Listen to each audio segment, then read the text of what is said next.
Kantara movie में जो 3 देवता दिखाए गए हैं वो सिर्फ कहानी नहीं बल्कि एक ऐसा रहस्य है जिसे दुनिया से छिपा कर रखा गया। पंजुर्ली देव की कथा कहते हैं बहुत प्राचीन समय में एक वराह देवता के 5 पुत्र हुए थे, पर नियति को कुछ और मंजूर था। उनमें से एक नवजात पीछे छूट गया, अकेला, भूखा, प्यासा और मौत के करीब पहुंच गया। तभी माता पार्वती वहां से गुजरी। उन्होंने उस तड़पते हुए बच्चे को देखा और उनके मातृत्व ने करवट ली।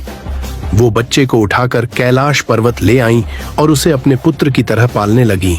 सालों बीत गए, पर वह बालक बड़ा होकर एक भयानक वराह बन गया, जिसके दांत पहाड़ जैसे और शक्ति अग्नि जैसी थी। पर उसी शक्ति ने उसे पीड़ा भी दी। उसके शरीर में भयंकर खुजलाहट रहती और वह उसे मिटाने के लिए धरती की फसलें रौंदने लगा। फसलें नष्ट हो गईं, लोग भूख से तड़पने लगे और संसार रोने लगा।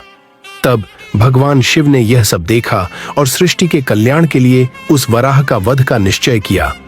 लेकिन जब माता पार्वती ने सुना कि उनके पुत्र का वध होने वाला है, तो वे शिव के चरणों में गिर पड़ी।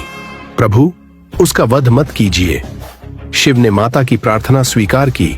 उन्होंने वराह का वध तो नहीं किया, पर कहा, अब तू कैलाश नहीं लौट सकेगा। धरती पर रह और मानवों व उनकी फसलों की रक्षा कर। और तब से वह वराह पंजुर्ली देव कहलाए, धरती की रक्षा करने वाले दैवीय रक्षक।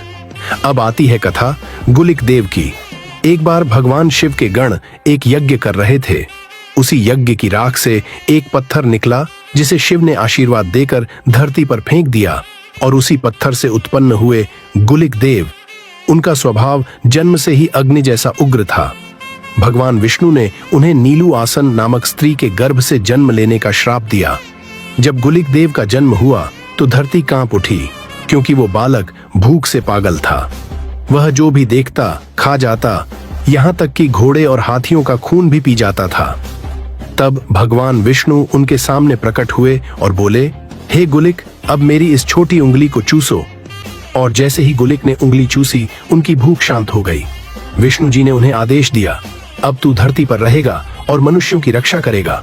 तभी से गुलिक देव धरती के रक्षक देवता बन गए। समय बीतने के साथ दोनों की शक्तियां इतनी बढ़ गईं कि उनके बीच अहंकार की अग्नि जल उठी। एक दिन भयानक युद्ध हुआ। तभी माता पार्वती प्रकट हुई। उन्होंने दोनों को शांत किया और कहा, तुम दोनों भाई हो, धरती तुम्हारी माता है, अब साथ मिलकर उसकी रक्षा करो।